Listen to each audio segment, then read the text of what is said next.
माँ की आखिरी निशानी, दिल छू लेने वाली कहानी। अब माँ तो रही नहीं, तो तुम यहाँ क्यों आई हो?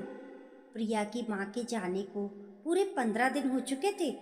उसकी भाभी कल्पना अब थोड़ी राहत की सांस ले रही थी। चलो, अब तो सब कुछ ठीक हो गया। प्रिया भी चली गई, माँ की 13वीं तक पूरी हो गई। अगर प्रिया समझदार है तो अब कभी मायके की ओर झांक कर नहीं देखेगी। ये कहते ही वे खिलखिलाकर हंस पड़ी। इस पर उसकी पड़ोसन ने समझाने का प्रयास किया। कल्पना, प्रिया तो बहुत अच्छी लड़की है। उसने तुम्हारा क्या बुरा किया है जो तुम ऐसा बोल रही हो? लेकिन ये सुनते ही कल्पना चिढ़ गई।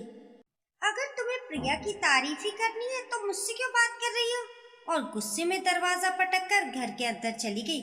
दरअसल कल्पना को कभी भी प्रिया पसंद नहीं थी।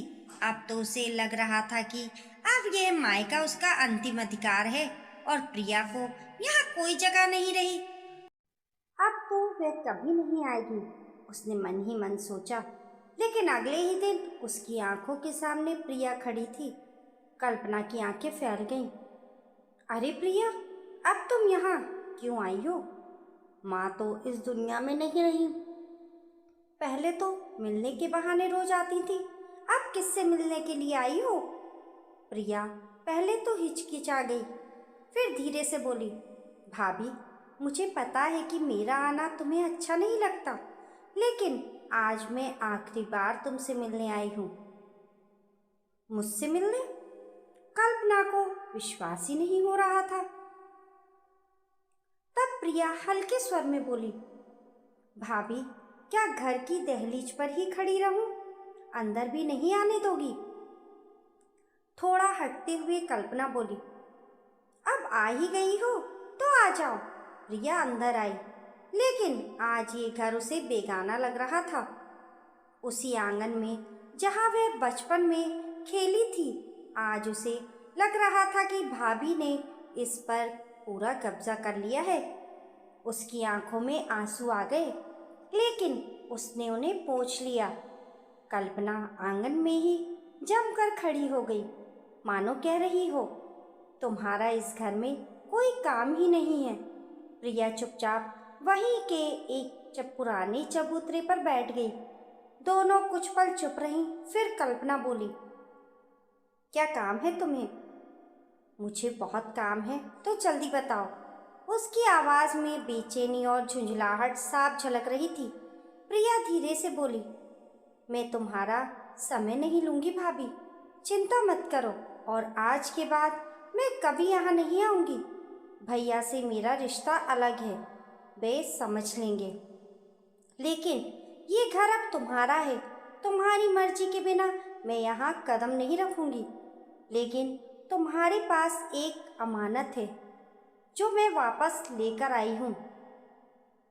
कल्पना सन्न रह गई।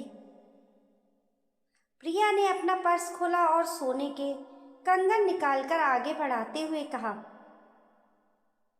ये माँ के कंगन हैं, उन्होंने ये मुझे दिए थे, लेकिन मुझे लगता है कि इस घर की बहू होने के नाते ये तुम्हारे पास होने चाहिए, इसलिए मैं आज इन्हें लौटाने आई हूँ।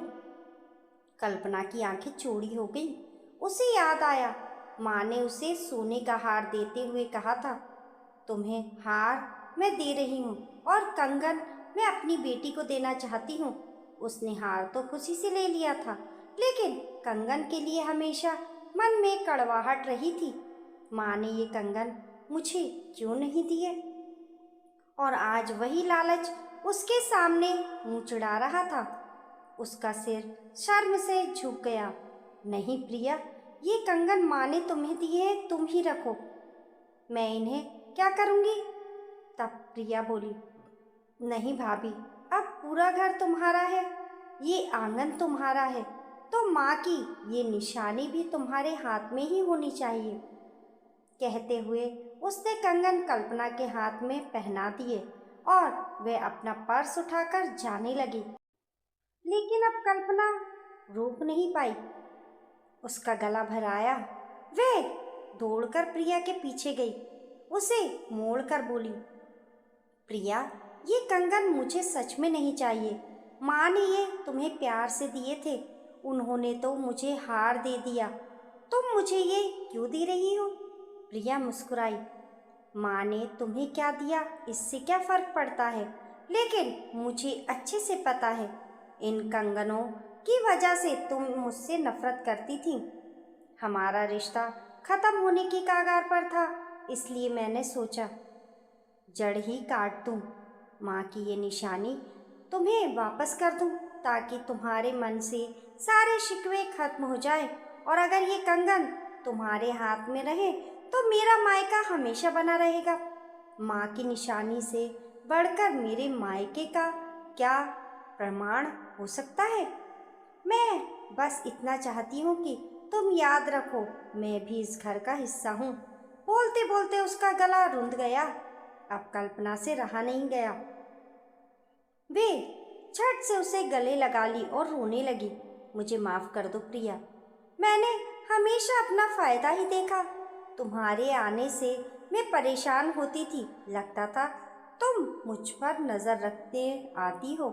ऊपर से जब माँ ने कंगन तुम्हें दे दिए तो मैंने तुम्हें अपनी दुश्मन समझ लिया। लेकिन आज तुम्हारी बातें सुनकर मुझे अपनी गलती समझ आई।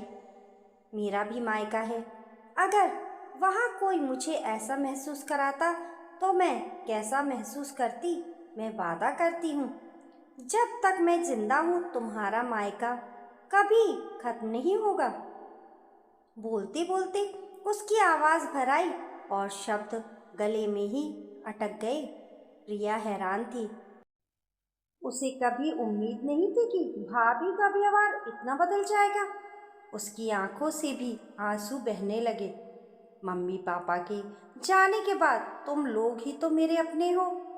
मुझे बुरा लगता था कि भाभी से रिश्ता अच्छा नहीं है, तो फिर मैं कहाँ जाऊंगी जब मेरी देवरानी मायके जाएगी। माता पिता को खोना जीवन का सबसे बड़ा दर्द है, लेकिन भैया भाभी चाहे तो वही मायका बन सकते हैं। कल्पना ने उसका हाथ थामते हुए कहा, चलो माँ के कमरे में बैठो, मैं तुम्हारे लिए कुछ खाना लेकर आती हूँ, और ये कंगन चुपचाप पहन लो। माँ ने इन्हें तुम्हारे लिए आशीर्वाद के रूप में दिए हैं। हार मेरा है, कंगन तुम्हारे, यही उनकी मर्जी थी। अब चुपचाप पहनो, कुछ नहीं कहना। कहते हुए उसने कंगन प्रिया के हाथों में पहना दिए, और इस बार उसके चेहरे पर कोई शिकायत नहीं बल्कि खुशी थी। शाम को जब भाई घर आए तो उसके हाथ में गर्मा गर्म जलेबी, समोसे और तीखी मीठी चटनी थी। प्रिया समझ गई ये सब उसकी भाभी ने मंगवाया है। भाई भी खुश था, हालांकि उसे ये चमत्कार कैसे हुआ ये पता नहीं चला, लेकिन उसके लिए बस इतना ही काफ़ी था कि उसकी पत्नी और बहन अब मिलकर खुश हैं। दोस्तों, आपकी इस कहानी के बारे में क्या राय है, हमें कमेंट करके ज़रूर बताएं, और कहानी पसंद आने पर लाइक और शेयर करें। ऐसी ही अच्छी अच्छी कहानियों के लिए चैनल को सब्सक्राइब करना ना भूलें।